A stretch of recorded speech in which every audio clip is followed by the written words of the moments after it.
ওই আল্লাহ তাআলা আল কোরআনুল কারীমকে একটা জিনিসের সাথে তুলনা করেছেন। আচ্ছা বলুন, এখন যদি এই বাতিগুলোকে বন্ধ করে দেওয়া হয়, এই জায়গা আলোকিত থাকবে না অন্ধকার হবে? অন্ধকার দূর করার জন্য আমরা কি করি? অন্ধকার দূর করার জন্য বাতির ব্যবস্থা করি। আল্লাহ তাআলা এই কোরআনকে একটা বাতির সাথে তুলনা করেছেন, বলুন সুবহানাল্লাহ। আল কোরআনকে আল্লাহ তাআলা নূরের সাথে তুলনা করেছেন। আর নূর মানে আলো, নূর মানে কি? আলো। এই নূর নিয়ে আমরা একটু কথা বলি, আসুন। আল্লাহ পাক রব্বুল আলামিন এই সূরাটি মক্কায় অবতীর্ণ হয়েছে, সূরাতুশ শুরা। এই সূরাতুশ শুরার সর্বশেষ যে দুটি আয়াত, এই দুটি আয়াতের প্রথম আয়াতটি আমি বলি 52 নম্বর আয়াত।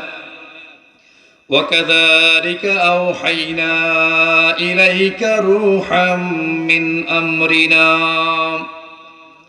আমার আল্লাহ পাক রব্বুল আলামিন বলেছেন, ওয়াকাযালিকা, ও নবী, এমনি ভাবে, আওহাইনা ইলাইকা, আমি আপনার কাছে ওহী পাঠিয়েছি, আমার নির্দেশ পাঠিয়েছি।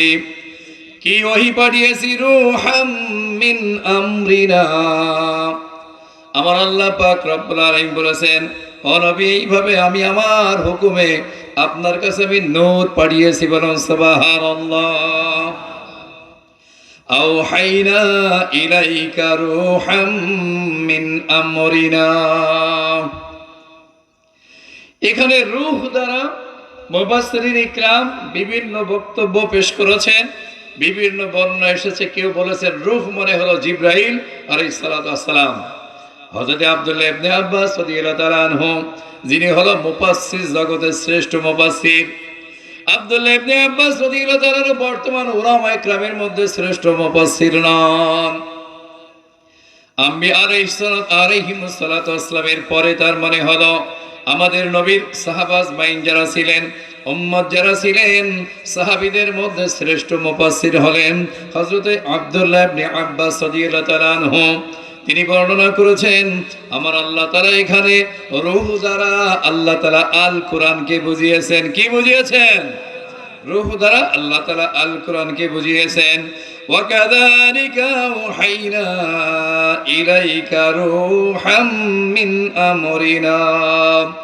আমার আল্লাহ তাআলা নবীকে বলতেছেন, ও নবী, এইভাবেই আমার হুকুমে আমি আপনার কাছে রূহ প্রেরণ করেছি, বলুন সুবহানাল্লাহ। ইলাইকা রূহাম মিন আমরিনা, আমার হুকুমে আপনার কাছে কোরআন নাজিল হয়েছে। এই কোরআন কি?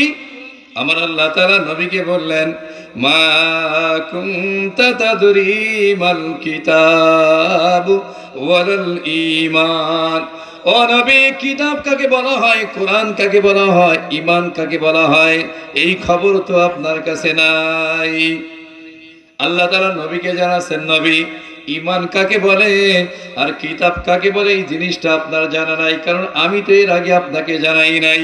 এর মানে হলো আমার নবী নবুয়ত লাভ করার আগে ঈমান কি জিনিস এটা জানতেন, যে এক আল্লাহকে বিশ্বাস করতে হয়, আখিরাতকে বিশ্বাস করতে হয়।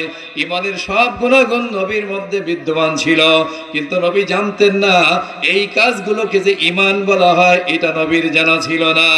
আমার আল্লাহ তাআলা তাই বলেছেন, মা কুনতা তাদরি মাল কিতাব ওয়ালাল ঈমান।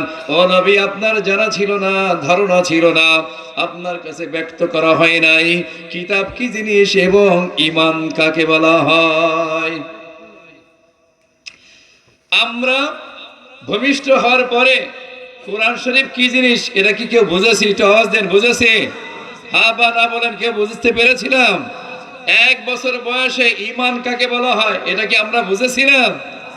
নবী নবুয়ত লাভ করার আগে এক আল্লাহ পাকের প্রতি ঈমান আনয়ন করেছেন, আখিরাতের প্রতি নবীর বিশ্বাস ছিল, পয়গম্বরদের প্রতি নবীর বিশ্বাস ছিল, কিন্তু এই সমষ্টি, এই সব বিশ্বাসের নাম যে ঈমান। নম্রতা, ভদ্রতা, আদর্শবান হওয়া, সচ্চরিত্রবান হওয়া, ন্যায়পরায়ণ হওয়া, এই আমানতদার হওয়া, এই সব কিছুর গুণাগুণের নাম যে ঈমান, এটা নবীর জানা ছিল না। সে কথাই আল্লাহ তাআলা বলেছেন, মা তাদরি মা কুনতা তাদরি মাল কিতাবু ওয়ালাল ঈমান।